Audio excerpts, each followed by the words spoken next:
If you're on a phone or a tablet right now while you're listening to this episode, go to your app store and download the Couch to Active app. It really is the easiest way to listen to the podcast. Hey, Lynn Lindbergh, your Bad Couch Guru here. It is Wednesday, July 15th. We are halfway through the month, hump day today for all of you. And today we're going to do a quick 411 on the bathroom scale. Yes, we are going to the bathroom scale. I want to just give you some quick data here. As you know, I am very bathroom scale agnostic. I want people to make the decision for themselves about whether they weigh themselves and know a number on the scale or whether they don't weigh themselves or how much.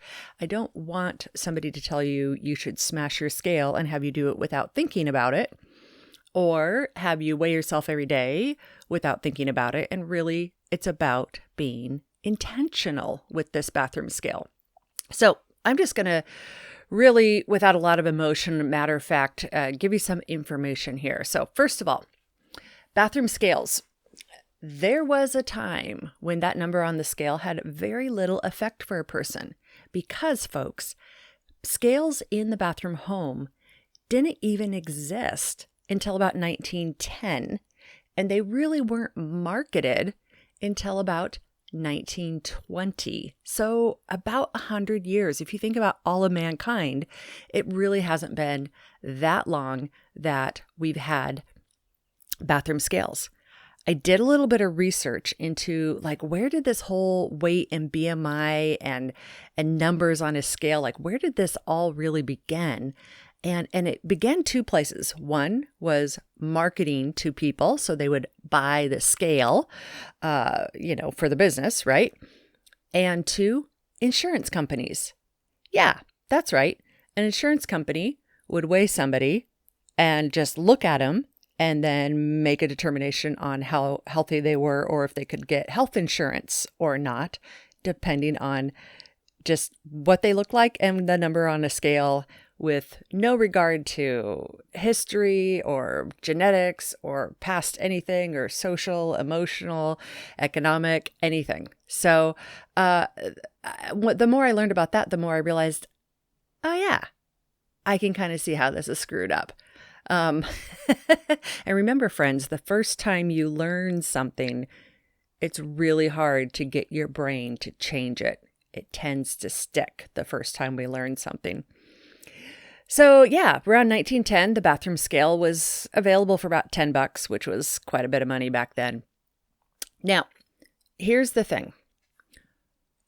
Weight stigma and weight bias is a very real thing. And that's where this gets very, very real. And I was reading an article from the U.S. National Library of Medicine under the National Institute of Health, PMC. And they were talking about fat shaming. And I found actually research and data showing, and this article is published by Lauren Vogel, about how what she says is the more people are exposed to weight bias and discrimination, the more likely they are to gain weight and become obese, even if they were thin to begin with. They're also more likely to die from any cause, regardless of their body mass index.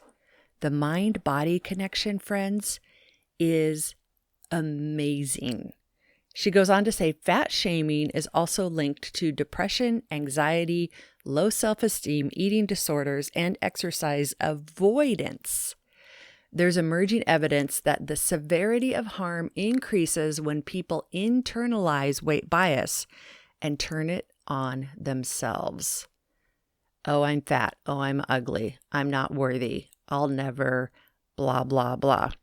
In one study, participants with high levels of internalization of weight bias had 3 times greater odds of having metabolic syndromes than those with low levels, even after controlling for BMI and other risk factors. So friends, when you hear the body positive movement talk about how fat shaming is bad and fat shaming makes people gain weight, we have more and more data that shows this improves this. So that's the bigger issue for you when you decide, do I keep this bathroom scale or not? What do I do with it? Know that the bigger issue is, are you shaming yourself? Are you letting weight bias and discrimination on your weight erode you? And know that, yeah, this is a big topic and it's a hard one because it's still so darn pervasive. So friends, that's my 411 on the bathroom scale. You do whatever you want to. I weigh myself every day, but that's me. And I'm doing a lot of work to own the number, look at the number, and not allow it to become a weight bias, stigmatization, internalization, and any other 5-syllable word I can think of. Alrighty, friends, have yourself a good Wednesday. We'll see you tomorrow. Bye-bye. Head on over to couch2active.com. Check out what the freebie is on the front page. And did you know that in one meeting, I can get you dialed in to a month's worth of exercise? Check it out on couch2active.com.